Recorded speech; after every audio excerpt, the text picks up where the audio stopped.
గుప్త పద్మాసన. గుప్త అంటే దాగున్నది, పద్మ అంటే కమలం. Hidden lotus pose.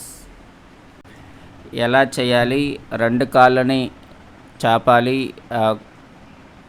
కుడి పాదము ఎడమ తొడ మీద, ఎడమ పాదము కుడి తొడ మీద ఈ విధంగా పద్మాసనం చేయాలి. బోర్లా పడుకోవాలి. ముందుకి రావాలి. నెమ్మదిగా చేతుల సహాయంతో పడుకోవాలి. చిన్న గ్రౌండ్కి టచ్ చేసి ఉంచాలి. రెండు చేతులని వెన్నెముక దగ్గరకు తీసుకువచ్చి నమస్కార పొజిషన్లో ఉంచాలి.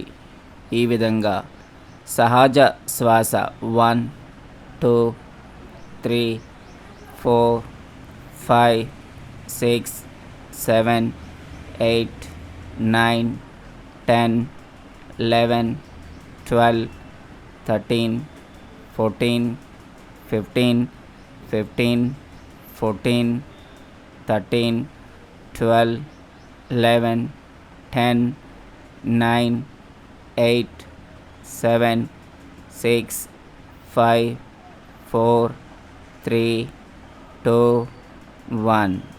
Release our hands. నెమ్మదిగా రెండు చేతులు సహాయంతో పైకి లేవాలి. ఈ విధంగా కొంచెం టఫ్గానే ఉంటుంది. రెండు కాళ్ళని రిలీజ్ చేయాలి, ఒకదాని తర్వాత ఒకటి.